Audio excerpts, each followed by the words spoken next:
একে তো শীতকাল, তারপরে চলছে বিয়েবাড়ির মরশুম। কি মনে হয় এই শীতকালে স্কিন খুব খারাপ হয়ে যায়, তাই না? আর তার উপরে যে বিয়েবাড়ি চলছে, সেখানে তো খাওয়া দাওয়া তো হচ্ছেই অয়েলি ফুড, আর তার সাথে সাথে চলছে মেকআপ। কারণ বিয়ে বাড়ি তো বারে বারে আসে না, তাই যখন বিয়ে বাড়িতে আসে তখন নিজেদেরকে একটু সাজিয়ে গুছিয়ে তুলতে ইচ্ছেই হয়। তার জন্য মেকআপ, হেয়ার স্প্রে এসব কিছু আমাদের দরকার হয়ে পড়ে।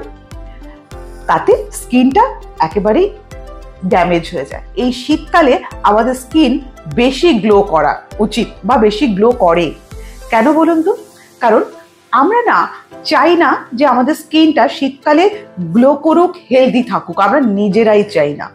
আমি মেইনস্ট্রিম লা এসেনশিয়ালস এর পক্ষ থেকে সবসময় কিন্তু গ্লোয়িং স্কিনের জন্য নানা রকম তথ্য দিয়ে থাকি। কিভাবে আমার স্কিনটা আমাদের স্কিন ভালো থাকবে, গ্লো থাকবে, হেলদি থাকবে। সবসময় যে ফেয়ার হতে হবে এমন কোনো কথা নয়, আমাদের ডাস্কি স্কিনও হেলদি থাকাটা অত্যন্ত জরুরি। কিন্তু আমরা নিজেরা সেটা চাই না।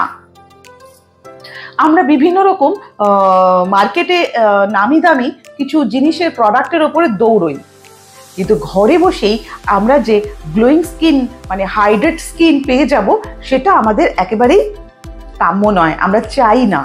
সেই জন্য আমরা পাই না। যদি আমরা চাইতাম তাহলে আমরা পাইতাম। হ্যাঁ, তো সেক্ষেত্রে আমি আজকে আপনাকে দেখাবো খুব ইজি ওয়েতে। আমার অনেক ভিডিওতেও দেওয়া আছে নানা রকম ভাবে যে এই মরশুমে, এই শীতকালে কি ধরনের অয়েল আমরা ব্যবহার করব, কিভাবে স্কিনকে টেক কেয়ার করব।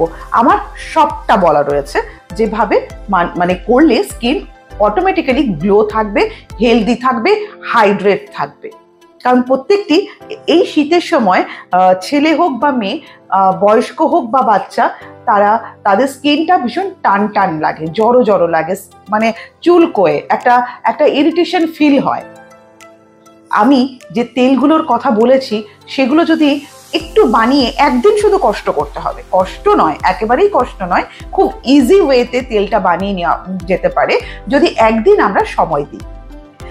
আজকে আরেকটা নতুন তেল আমি আপনাদেরকে দেখাবো, যেটা একবার ইউজ করবেন, তারপরে আমাকে জানাবেন যে ইউজ করার পর স্কিনটা কতটা হাইড্রেট থাকে, স্কিন কতটা গ্লো হয়। তো হাতের কাছে যখন আমাদের এই জিনিসগুলো থাকে আর আমরা এত সহজেই ভিডিওগুলো পেয়ে যাচ্ছি, তাহলে কেন করব না? কেন আমরা অবহেলা করব? কেন আমরা আলসেমি করব? একটুখানি সময়, জাস্ট একটুখানি সময় দিলেই কিন্তু আমরা নিজেদের হাতেই নিজেদের স্কিনটাকে হেলদি করে তুলতে পারি।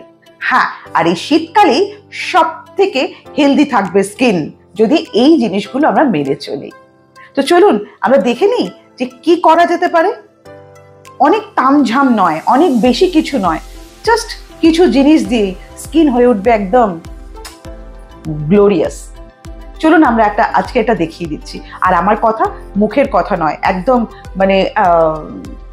আমি বলেছি প্রুফ করি, নিজে ইউজ করি, দেন কিন্তু আপনাদের সামনে সমস্তটা তুলে ধরি। চলুন দেখে নিই কিভাবে আমরা অয়েলটা বানাবো। গাজর এই শীতকালে খুব বেশি পরিমাণে পাওয়া যায়।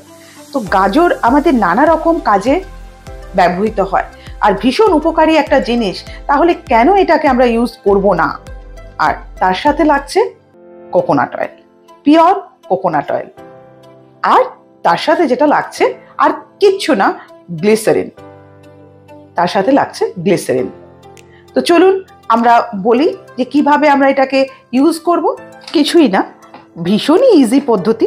প্রথম কথা, আমরা গাজরটাকে একটু কেটে নেব, নিয়ে সেটাকে ভালো করে ঘষে নেব।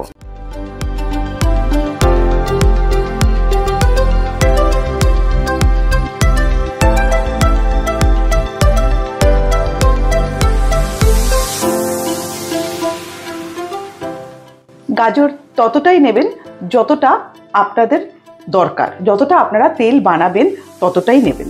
আমার মনে হয় যদি আপনারা 100 গ্রাম বানিয়ে রাখেন তাহলে আপনাদের অনেক দিন চলে যাবে। তার মধ্যে আমরা দিয়ে দেব পিওর কোকোনাট অয়েল।